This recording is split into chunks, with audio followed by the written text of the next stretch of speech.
Hey, how's it going, guys? Domino Paris 21 here, and back again with yet another talk video for you guys. So, yeah, it's been a little while since I've actually, sat down and discussed things Vanguard related and such with you guys. So, really glad to finally back to doing this with you all. So, what I want to talk about with you guys is a topic that, as weird as it sounds for me at least, something that I never thought I'd ever have to discuss with you guys in concerns to Vanguard, and that's about net decking. Now, for those of you guys who may not be familiar with the term, net decking is basically the term that's used in card game communities in general, as to where you basically take a deck list that you see online. Usually it's from a deck list of like a past winner of a major tournament or something like that, and you basically copy the deck list card for card, and then you just kind of use it as your own.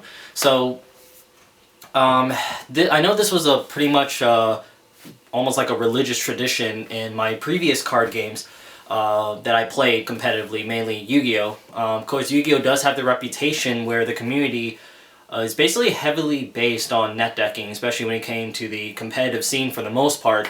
As you know, everyone always stay tuned to the regional tops, like what decks topped, and everyone was always so keen on the deck list, like, let me get the deck list on this, let me get the deck list on that, because their intent is to basically follow the idea of that person's success on how he or she built the deck. And, Vanguard, of course, a lot of those players from Yu-Gi-Oh! Did come over to Vanguard, and, this is a common occurrence that you see among other card game communities as well, such as Magic the Gathering, things like that. And, honestly, guys, I don't see what the big deal is with net decking. I mean, you guys know with my channel I do deck profiles, showcasing my own decks to you guys, and of course I showcase it out there to share my ideas with you guys, and to help those of you who are interested in getting into a certain deck or a certain clan, a basic guideline to how to get started. And that's really how I see net decking. Net decking is guidelines.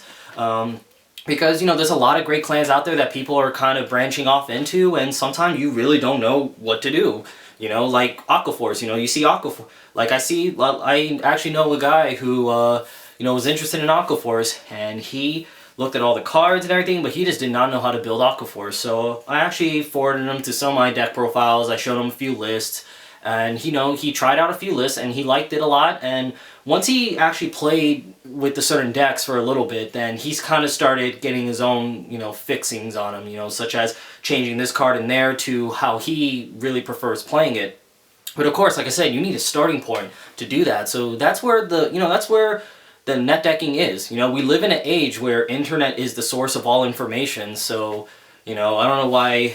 I honestly don't know why players out there are so, I don't know, like, they're just so negative towards it. I mean, the thing with net decking, like, I think the idea with net decking as guidelines to help get you started with the deck, or help share ideas about certain decks that you're interested in playing is awesome. I think that's a great thing to, help players, get into decks and such. But I think what sometimes draws a lot of negativity out of net decking is how players treat it. Because I know there's players out there that just goes, I want to win. I'm going to look for the best meta deck out there, and I'm just going to copy a list of a past champion card for card, and I want to go and try and win tournaments. And then they just go like, they try to go and they don't win because they probably never bothered trying to actually hone the main strategies of the deck, and then they end up losing, and then they kind of just rage quit the deck and such. So, I mean, I understand there are players out there that do that, and I think that's what creates that, I guess, that negative reputation for net decking. But honestly, like, what's the big deal? Like, honestly, guys, like, I don't even know why I even have to, discuss this with you guys, because it's not a big deal at all. It's not that serious.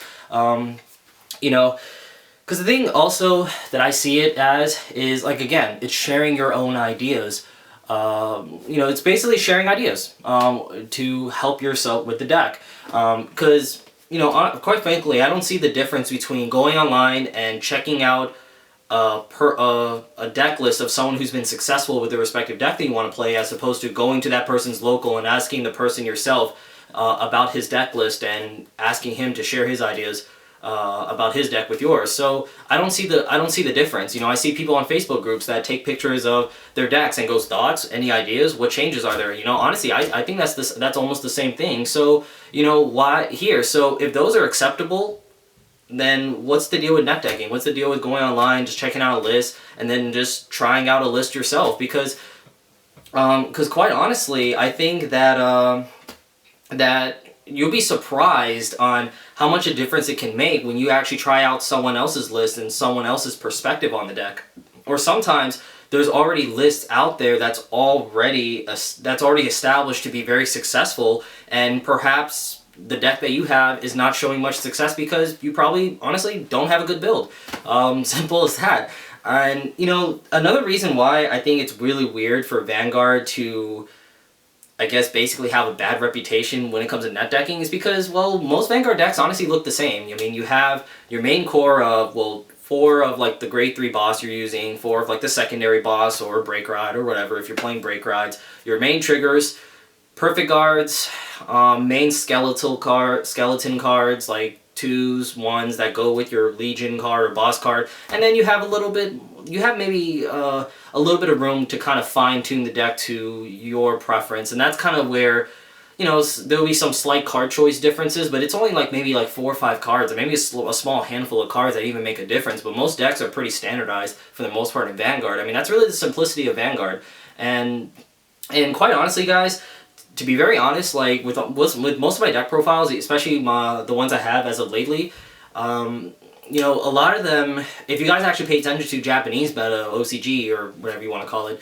a lot of my builds are based around those lists that's been topping in Japan. Now, granted, the decks I actually post on my channel are not necessarily those card lists card for card, but basically, I don't have time to, you know, research every card little by little and do all these experimenting on my own and such, especially when a new set is coming, because honestly, guys, you know, I'm taking classes full time, I work full time, so I have other priorities. I can't really, you know, take that extra time to study the cards. So what I do is, when a set's about to be released, I basically go to like the Yugioh Japan's website. I just take a look at some of the decks that I'm interested that's been topping, and I kind of look at some consistencies that some of the decks are using, and I kind of look at what cards are being utilized, especially newer cards that I probably never bothered to look into until the set's about to be released. So that's kind of where I start forming my ideas and start shaping up on, you know, how I should probably build my decks. And that's honestly why I like a lot about Vanguard, is that you don't really have to invest that much time, that much effort to really, you know, research and study cards, study meta and such. You're really just focusing on just building a solid deck that runs consistently, effectively, efficiently, with all your cards in sync with one another. And honestly, even if it's like a 1 or 2 card difference, it's not really going to falter the deck terribly, and as long as you have the main skeleton down, you're fine. And you know, it's very easy to assemble decks that way, and net decking in Vanguard really helps me do that. Excuse me, to help share my ideas. So again, guys, you know, when it comes to net decking, it's not a big deal. It's not a big deal. It's all about how you utilize the information. I mean, are you trying to, you know, check out a deck list because you really want to win by copying a champion's deck list, or did you just want to get a base blueprint of a deck that you're interested in, and then you want to branch out from there? So that's really all there is to it, guys. I mean, nothing more to it. That's really my thoughts on it. As always, guys, leave a comment down below with your thoughts and opinions on them. Definitely look forward to hearing that. And as always, guys, don't forget to leave a thumbs up on the video, and subscribe to my channel if you hadn't. I don't know what the subscribe button is. But yeah, anyway, guys, thank you guys again so much for watching, and I'll see you guys next time.